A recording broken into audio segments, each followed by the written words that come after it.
بسم اللہ الرحمن الرحیم۔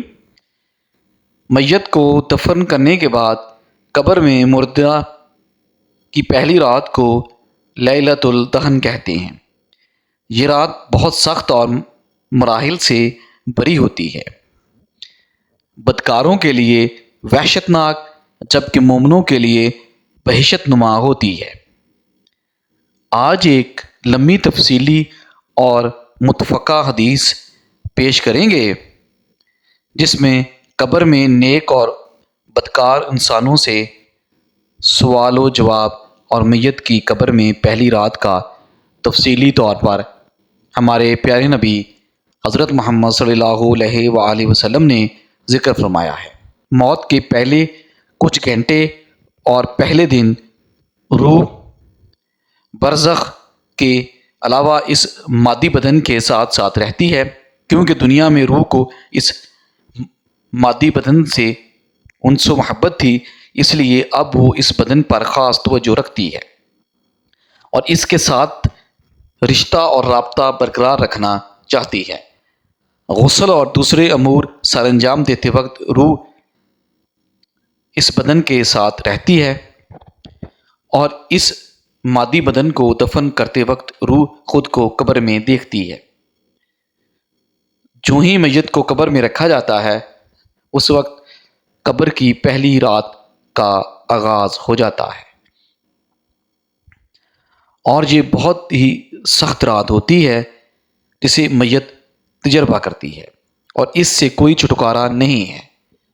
حضرت امام صادق کی روایت کو مد نظر رکھتے ہوئے مسلمانوں کی نظر میں قبر اور وہاں کے پیش آنے والے تمام احوال عالم برزخ ہیں۔ اس نظریے کے مطابق قبر میں داخل ہونا اور قبر کی پہلی رات موت کے آغاز سے شروع ہو جاتی ہے اور بدن کے دفن ہونے سے کوئی تعلق نہیں ہے۔ اب جن لوگوں کے جسم دفن نہیں ہوتے، یعنی آگ میں جل جاتے ہیں یا پانی میں غرق ہو جاتے ہیں، تو ان کی پہلی رات کیسے گزرے گی؟ اس بارے میں امام طبری بیان کرتے ہیں کہ حضرت امام حسن عسکری کے پاس ایک شخص آیا اور پوچھنے لگا کہ جو لوگ جل جاتے ہیں یا پانی میں ڈوب جاتے ہیں اور ان کے جسم دفن نہیں کیے جا سکتے، تو پھر ان کی قبر کی رات کیسے ہو گئی؟ آپ فرمانے لگے کہ مرنے کے بعد کی حالت کا نام قبر ہے۔ چاہے مرنے والا جل جائے، دریا میں غرق ہو جائے، کوئی شیر وغیرہ نگل جائے، اس قبر کی کیفیت عذاب و انعام کی کیفیت ہمیں نہیں بتائی گئی ہے۔ بس جس قدر ہمیں بتایا گیا ہے، اس لیے قبر کی نعمتیں یا تکلیفیں کیسے ملیں گی، اس کے بارے میں سوال کرنا بے سود ہے۔ سمجھنے کے لیے اتنا کافی ہے کہ رات میں جب ہم خواب دیکھتے ہیں تو اس میں ہم کہیں جا رہے ہیں، کسی سے بات چیت کر رہے ہیں، تو جسم ہمارا ہمارے بستر پر ہوتا ہے اور روح کا تعلق ٹہلنے یا کسی سے بات چیت کرنے سے ہوتا ہے۔ اس طرح روح جو الین میں چلی جاتی ہے اور جسم قبر میں رہتا ہے، تو ان دونوں کا لگاؤ اسی خواب کی طرح ہوتا ہے۔ جسم کہاں ہوتا ہے وہ اللہ ہی کو معلوم ہے۔ اب بات کرتے ہیں قبر کی پہلی رات کیسی ہوگی۔ حضرت برا بن عازب رضی اللہ تعالی عنہ بیان کرتے ہیں کہ حضور پاک صلی اللہ علیہ وآلہ وسلم کے ساتھ ایک انصاری کے جنازے میں شریک ہوئے۔ ہم جب قبرستان پہنچے تو لحد تیار نہیں ہوئی تھی، لغت تیار ہو رہی تھی۔ ہم حضور اقدس صلی اللہ علیہ وآلہ وسلم کے پاس بیٹھ گئے جو کہ میت کے سرحانے بیٹھے ہوئے تھے۔ ہم نے دیکھا کہ آپ صلی اللہ علیہ وآلہ وسلم کبھی آسمان کی طرف دیکھتے اور کبھی لحد کے اندر دیکھتے جو کہ تیار ہو رہی تھی۔ 3 مرتبہ ایسا کرنے کے بعد حضور اقدس صلی اللہ علیہ وآلہ وسلم نے اس طرح دعا مانگی: اے اللہ، میں عذاب قبر سے تیری پناہ چاہتا ہوں۔ پھر آپ صلی اللہ علیہ وآلہ وسلم نے ارشاد فرمایا، بندہ مومن جب دنیا کی طرف سے رابطہ توڑ کے آخرت کی طرف متوجہ ہوتا ہے، یعنی جب اس کی موت کا وقت آتا ہے، تو سورج کی طرح چمکتے دمکتے سفید چہروں والے فرشتے جنتی خوشبودار جنتی کفن لے کر اس کے پاس آتے ہیں، حتیٰ کہ وہ حد نظر تک اس کے سامنے پھر ملک الموت تشریف لاتے ہیں، حتیٰ کہ وہ اس کے سر کے پاس بیٹھ جاتے ہیں اور کہتے ہیں، پاکیزہ روح اللہ کی مغفرت اور اس کی رضامندی کی طرف چل۔ وہ روح ایسے نکلتی ہے جیسے مشکیزے سے پانی کا قطرہ، بالکل غیر محسوس طریقے سے اس کی روح نکال لی جاتی ہے، اور جب ملک الموت اس کی روح نکالتے ہیں تو باقی فرشتے اسے آنکھ جھپکنے کے برابر بھی اسے ملک الموت کے پاس نہیں رہنے دیتے، بلکہ فوراً اس کے کفن اور اس خوشبودار میں لپیٹ دیتے ہیں جو جنت سے لائی ہوتی ہے۔ پھر اس کی روح کو لے کر بلند ہوتے ہیں اور فرشتوں کی جس جماعت کے پاس سے وہ گزرتے ہیں تو فرشتے پوچھتے ہیں کہ یہ کیسی خوشبو ہے، تو وہ اس کی دنیا کے ناموں میں سے بہترین نام لے کر بتاتے ہیں کہ یہ فلاں بن فلاں کی روح ہے، حتیٰ کہ وہ اسے آسمان پر لے جاتے ہیں اور اس کے لیے دروازے کھولنے کی اجازت طلب کرتے ہیں، تو آسمان کے جو دروازے ہیں اس کے لیے کھول دیے جاتے ہیں۔ پھر ہر آسمان کے مقرر فرشتے اگلے آسمان تک اس روح کو عزت و احترام کے ساتھ لے کر جاتے ہیں، حتیٰ کہ اسے 7ویں آسمان تک پہنچا دیا جاتا ہے۔ تو اللہ تعالیٰ فرماتا ہے، میرے بندے کا نامہ امام الجین میں لکھ دو۔ الجین اور سجین یہ دو مقامات ہیں کہ ایمان والوں کی روحیں جو ہیں الجین میں ان کا اعمال نامہ لکھا جاتا ہے، اور جو منافقین ہیں مجرم ہیں سجین میں لکھا جاتا ہے۔ سورۃ المطففین سورۃ نمبر 33 پارہ نمبر 30 کے اندر، اور اسے واپس دنیا کی طرف لے جاؤ کہ میں نے انہیں اس دنیا میں پیدا کیا اور اسی میں انہیں لوٹاؤں گا اور پھر دوبارہ اسی سے نکالوں گا، پھر اس کی روح اس کے جسم کی طرف لوٹا دی جاتی ہے، لیکن یہ لوٹنا دنیا کا لوٹنا نہیں ہوگا، یعنی وہ لوٹنے کے بعد یہ بات نہیں کہ قبر میں بیٹھ جائے گا، ہمیں نظر آئے گا، یہ سب کچھ برزخی معمولات ہوں گے۔ آیت نمبر 42 کے تحت کہ نیند کی حالت میں بھی انسان کی روح قبض ہوتی ہے، لیکن اس کو چٹکی کاٹیں تو وہ روح کا تعلق بھی رہتا ہے، اسی حالت میں بالکل اسی طریقے سے یہ مختلف لائف ہیں۔ برزخ کے پھر 2 فرشتے اس کے پاس آتے ہیں جو اس کی قبر میں اسے بٹھا کر پہلا سوال کرتے ہیں، تیرا رب کون ہے؟ من ربو کا؟ وہ کہتا ہے رب اللہ، میرا رب اللہ ہے۔ دوسرا سوال پوچھتے ہیں، تیرا دین کیا ہے؟ من دینوں کا، تیرا دین کیا ہے؟ وہ کہتا ہے کہ میرا دین اسلام ہے۔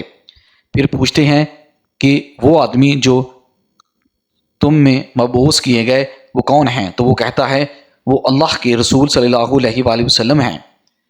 اب جب وہ 3 سوالوں کے جواب دیتا ہے تو فرشتے چوتھا سوال اس سے پوچھتے ہیں، تمہیں کیسے پتہ چلا ان 3 سوالوں کے جواب تمہیں کیسے آئے؟ وہ کہتا ہے کہ میں نے اللہ کی کتاب پڑھی ہے، اس کتاب پر ایمان لایا اور میں نے اس کے حق ہونے کی تصدیق کی۔ پھر آسمان سے آواز آتی ہے، میرے بندے نے سچ کہا، اس کے لیے جنتی بچھونا بچھاؤ دو اور اسے جنتی لباس پہنا دو اور اس کے لیے جنت کی طرف کے دروازے کھول دو۔ قبر اندر ہی جنت کی طرف دروازہ کھول دیا جاتا ہے، وہاں اسے ہوا کے جھونکے اور خوشبوئیں بھی آتی ہیں۔ اور حد نظر اس کی قبر کو کشادہ کر دیا جاتا ہے۔ خوبصورت چہرے، خوبصورت لباس اور بہترین خوشبو والا ایک شخص اس کے پاس قبر میں آئے گا اور اسے کہے گا اس چیز سے خوش ہو جاؤ جو چیز تجھے خوش کر دے، یہ وہ دن ہے جس کا تجھ سے وعدہ کیا جاتا تھا۔ وہ شخص پوچھے گا کہ اے شخص تو کون ہے؟ تیرا چہرہ بلائی لانے والا چہرہ ہے۔ وہ جواب دے گا میں تیرا عمل صالح ہوں، یعنی نیک اعمال۔ ایک خوبصورت شخص کی شکل میں اس کی قبر میں آئے گا تو پھر وہ شخص کہے گا اے اللہ، اے میرے رب، جلدی کرو، فوراً قیامت قائم فرما دے حتیٰ کہ میں اپنے اہل و عیال کی طرف چلا جاؤں۔ یعنی مومن کہے گا اے اللہ جلدی قیامت آئے، مجھے میرے اعمال کا بدلہ ملے، مجھ سے انتظار نہیں ہوتا، فوراً قیامت آ جائے۔ جب کافر و مجرم اور بدکار مسلمان شخص دنیا سے جاتا ہے تو آپ صلی اللہ علیہ وآلہ وسلم نے فرمایا سیاہ چہرے والے فرشتے نازل ہو کر اس کے پاس بیٹھ جاتے ہیں۔ پھر موت کا فرشتہ کہتا ہے اے خبیث روح، چل اب اللہ کے غضب اور ناراضگی کی طرف۔ یہ سن کر روح چھپنے کی کوشش کرے گی اور پورے جسم میں پھیل جاتی ہے تو وہ ملک الموت اسی طرح اسے کھینچتا ہے جیسے لوہے کی سلاخ کو گیلے خون میں سے کھینچا جاتا ہے۔ اس کی نسیں اور پیٹھیں ٹوٹ پھوٹ جاتی ہیں۔ اسی کی حالت اسے ہو جاتی ہے جیسے دھنی ہوئی روئی میں سے کانٹے دار چھڑی نکالیں تو روئی کے گالے اس میں پیوست ہو جاتی ہیں۔ پھر ملک الموت سے باقی فرشتے اس کی روح کو لے کر پل جھپکنے کے برابر بھی وہاں رہنے نہیں دیتے حتیٰ کہ وہ اسے بالوں سے بنے ہوئے کمبل میں لپیٹتے ہیں اور اس سے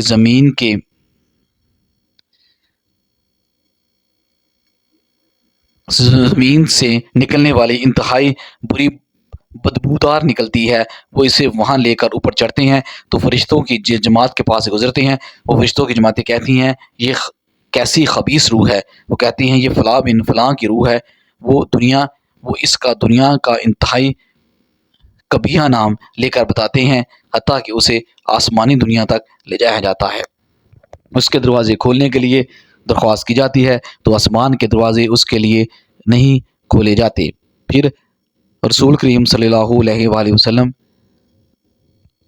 ہم نے سورۃ الاعراف کی آیت 14 پڑھی کہ ان کے لیے آسمان کے دروازے نہیں کھولے جائیں گے، وہ جنت میں بھی داخل نہیں ہوں گے حتیٰ کہ اونٹ اور سوئی کے سوراخ سے گزر جائیں۔ یہ سورۃ الاعراف کی آیت آپ صلی اللہ علیہ وسلم نے پڑھی۔ پھر آپ صلی اللہ علیہ وسلم نے فرمایا کہ اللہ تعالیٰ فرماتا ہے اس خبیث روح کا اعمال نامہ سب سے نچلی کتاب سجین میں لکھ دو۔ پھر اس کی روح کو شدت کے ساتھ پنجا جاتا ہے۔ پھر آپ صلی اللہ علیہ وسلم نے فرمایا ہم نے یہ آیت تلاوت فرمائی سورۃ الحج کی کہ جو شخص اللہ کے ساتھ شرک کرتا ہے گویا وہ آسمان سے گر پڑا تو پرندے اسے اچک کر لے جائیں گے یا کسی دور جگہ پر پھینک دیں گے۔ حضور کریم صلی اللہ علیہ وسلم نے فرمایا پھر اس کی روح کو وہیں سے نیچے پھینک دیا جاتا ہے اور وہ اپنے جسم میں آ کر گرتی ہے اور دو فرشتے اس کے پاس آ کر اس سے پوچھتے ہیں تیرا رب کون ہے؟ اب اس سے سوال ہوتا ہے تو وہ حیرت زدہ ہو کر ہائے افسوس، ہائے افسوس، میں نہیں جانتا، میں نہیں جانتا۔ پھر پوچھتے ہیں تیرا دین کیا ہے؟ وہ پھر حیرت زدہ ہو کر کہتا ہے ہائے افسوس، ہائے افسوس، میں نہیں جانتا، میں نہیں جانتا۔ پھر اس سے پوچھتے ہیں کہ جو شخص تم میں مبعوث کیے گئے وہ کون تھے؟ تو وہ کہتے ہیں ہائے افسوس، ہائے افسوس، ہائے افسوس، میں نہیں جانتا، میں نہیں جانتا۔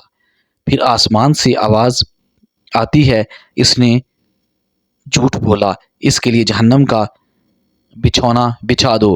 اور بخاری میں الفاظ ہیں کہ اس کے جواب میں فرشتے پھر اس سے چوتھا سوال کیا کرتے ہیں اور تو نے خود پڑھ کر سمجھنے کی کوشش کیوں نہیں کی؟ یا جو لوگ سمجھے ہوئے تھے، کتاب و سنت پر چلنے والے لوگ تھے، ان کے ساتھ تو کیوں نہیں چلا؟ اللہ تعالیٰ فرماتا ہے اس کے لیے جہنمی بچھونا بچھا دو اور جہنم کی طرف ایک دروازہ کھول دو، وہاں سے گرمی اور گرم ہوا اس کی قبر میں آتی رہے گی، اور اس کی قبر کو اس قدر تنگ کر دیا جائے گا کہ اس کی پسلیاں ایک دوسرے کے اندر داخل ہو جائیں گی، اور ایک کبیہ چہرے والا شخص کبیہ لباس میں، انتہائی بدبودار لباس میں اس کے پاس آئے گا اور اسے کہے گا تمہیں ایسی چیزوں کی بشارت ہو جو تمہیں غمزدہ کر دیں گی، یہ تیرا وہ دن ہے جس کا تجھ سے وعدہ کیا گیا تھا۔ وہ پوچھے گا تو کون ہے؟ تیرے چہرے سے تو خیر کی توقع نہیں آتی۔ وہ جواب دے گا میں تیرا خبیث عمل ہوں جو دنیا میں تم کیا کرتے تھے۔ پھر وہ کہتا ہے کہ اے میرے رب قیامت قائم نہ کرنا، اے میرے رب قیامت قائم نہ کرنا۔ اللہ پاک سورۃ یاسین کی آیت نمبر 52 میں فرماتا ہے، یعنی جب قبروں سے نکالا جائے گا مجرموں کو، وہ کہیں گے ہائے افسوس ہمیں کس نے ہماری قبروں سے نکالا۔ تو اللہ تعالیٰ کیا فرمائے گا؟ یہی جس کا وعدہ رحمان نے کیا تھا اور رسولوں نے سچا کہا تھا۔ ناظرین، اللہ تعالیٰ کے 99 ناموں میں سے ایک نام ضرور ٹائپ کیجئے گا۔ شکریہ۔